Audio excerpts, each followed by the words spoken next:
Well, hello friends. It's Granny Doll here, trying to get the spinning wheel to go in the right direction. Oh, doesn't she sound pretty? Oh my. We're going to talk today about something that's really, really close to my heart, and that's knitting local, living local, and finding the beauty within 100 miles of home.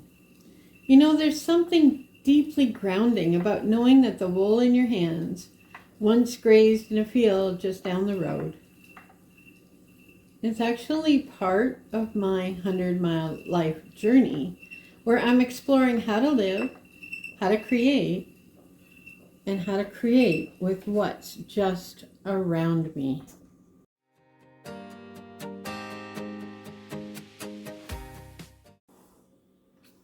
So when I first started thinking about local living, my brain went to food, things like apples, eggs, flour, anything that I could get that would be produced from nearby. But then I realized my creativity could be part of this as well.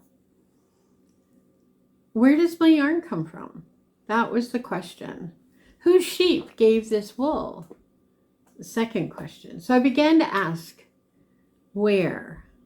And soon I discovered I have an entire community within the 100-mile circle. Small flocks of Shetlands, a mill close by, a dyer who uses plants to dye from her own garden. And each skein of yarn has its own story, just like it does when I dye something from walnut or acorn or onion skins. There's a story behind that. And that's what I like to dive into. But this is Socktober. And I participated in, and am still participating in, I guess, the Roll for Socktober that a couple of the other channels are doing. So what I came up with, drum roll, please. Socks. So you'll see the toes are exactly the same. The heels are the same. The cuffs are the same. And then I had numbered all of my skeins. And whatever the die rolled, that was what I used next. Except if it rolled the same one I just used, then I would roll again. I had these on my feet yesterday, so. But they're done. I'm so happy. I am so happy to be done a pair of socks in Socktober. Roll for Socktober. Aren't they pretty? And each of these yarns has a sock in my drawer. Isn't that interesting? I know that I have made socks with each one of these yarns. So Roll for Socktober, that's what I did. I love knitting socks, but more importantly, I like knitting socks with hand spun yarn. So I have a pair, and I can't remember when I knit these. These may have been a while ago, but these are all hand spun. This was a merino nylon blend, and I believe this was as well. This is a 3-ply that I spun on my babe, on my wheel, and then did chain ply to get the striping. And they've been worn quite a bit. You can see they're pilling a little bit now, but I haven't had to mend them yet. So knitting with hand spun just makes it that much more special. So I haven't done a lot of spinning for socks this fall because I'm still spinning from the sweater I'm working on. But that's my next goal, will be to spin for socks. And I have some mohair, and I have my BFL, which is a good strong fiber. And last weekend we were at the Woolstock here in Binbrook, Ontario, and I'll try to share some pictures with you. I was able to get some different Shetland fibers to spin, and I'm so excited. I'm just so excited because I like Shetland. I like the way it feels and the way it comes out. I'm just seeing if I have any right here. There's a tiny little bit I was practicing. That is Shetland. Let me just get it up nice and close here. That's a 2-ply Shetland. And then I tried with my BFL. I was blending a little bit of alpaca that I got from a fiber club. So I ended up with that, sort of a barber pole. But I don't think I want alpaca in my socks. They would be too warm. And I do find that alpaca felts more easily than other things. So just possibly not doing that. I think I'll use that blend as yarn for mittens. Isn't that pretty? I was going to put it in my sweater and then I decided, no, I don't think so. So that's what I'm working on. But I will be spinning for mittens. I will be spinning for socks. And isn't it wonderful to wear socks that you made yourself? I have a drawer full of them. I give them away to family for gifts. But there's a connection between the hand, the heart, and the land that keeps me spinning. Each stitch as I knit carries the warmth of that land beneath my feet. Well, that's creative, isn't it? When I pull on a pair of hand-spun socks, I'm reminded that every step I take is supported by that circle of care, from the shepherd to the spinner myself, the knitter, and the soil, and it's all working together full circle. We do live in a fairly bustling community. We're up on Hamilton Mountain here in Hamilton, Ontario, and anything I want I can get. And if I can't get, I can get it delivered. Like, it's just that easy. So I have to be more open to what the 100-mile life can look like when it comes to my crafting as well as my food. But when it comes to wool, it's all about getting to know the people who create the tools.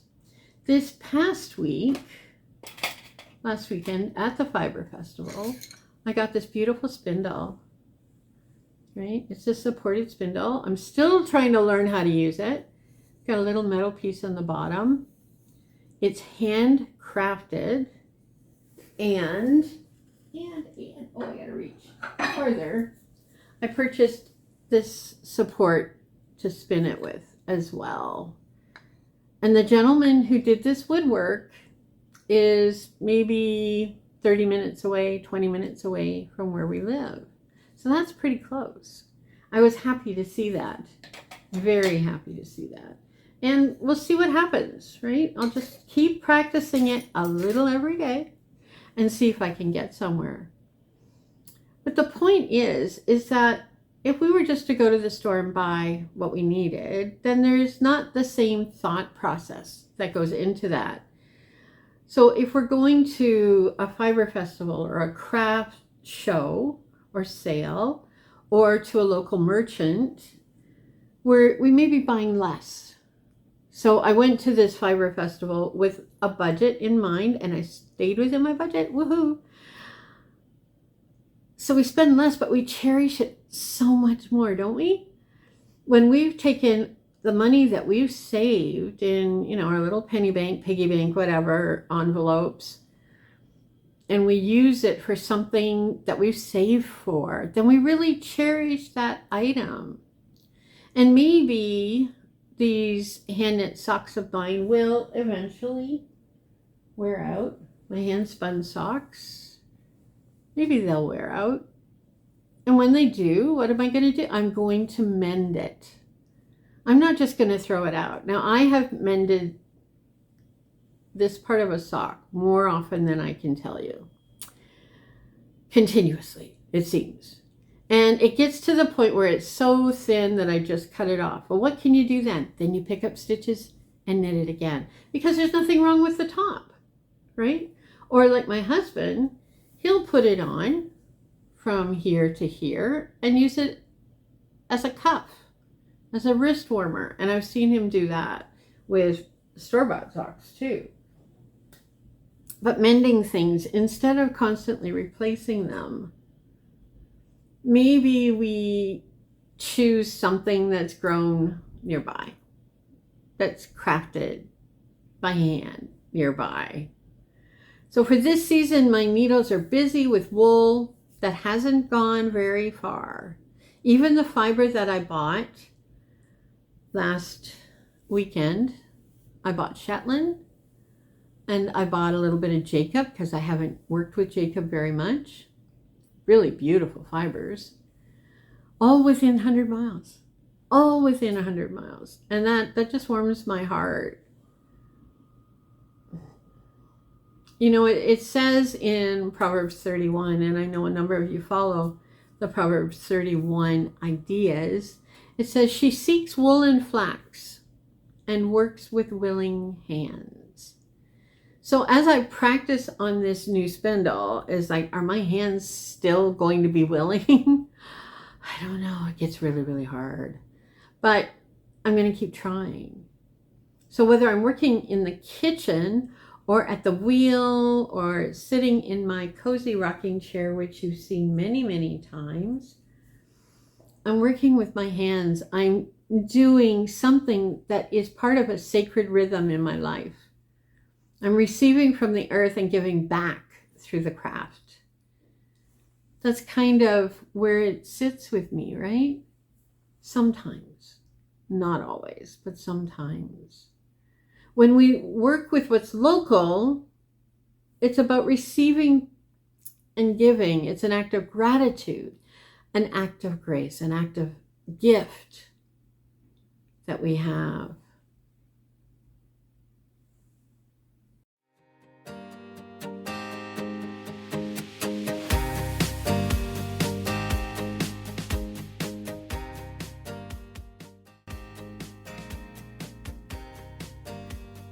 So I'd love to hear from you.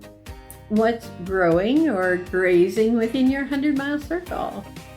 Have you found a local farm or a mill or a dyer that really inspires you? Share your stories in the comments below, friends, or tag me with 100-mile wool on Instagram or 100-mile life, hashtag 100-mile journey.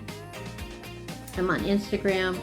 Comment down below, like, subscribe, do all of those things. But if you have a friend who's also interested in the same kinds of things, share this video with them.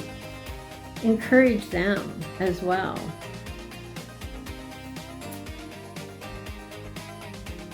I trust that you will be well, and I thank you for watching today. Let's keep our lives close to home as we share in the world all the gifts that we've been given. God bless. I've been off on a reading week, spent some time with family, some time ruminating, sermonizing, just planning, taking care of myself, taking care of family. And it's been a wonderful time. That's update number 1. Update number 2. When you tune in to some of my videos, you may see me wearing the same clothing. And it's not necessarily because I'm filming in the same clothing every single day, but that I have a very small capsule wardrobe. And the things I wear for 2 or 3 days, or I wear every Monday or every Tuesday or whenever, because that's how I'm creating this simple life for myself. So that's update number 2. Update number 3, because I get asked this question every once in a while. Yes, I will eventually take care of my teeth. So please do not worry. I'm in no pain, which is a good thing. But yes, there is a process and I will be working through that. So thank you for your concerns. It's kind of the elephant in the room with me. So There we go. Those are the 3 updates I wanted to share with you. Thank you for watching. I'll talk to you next time. Bye for now.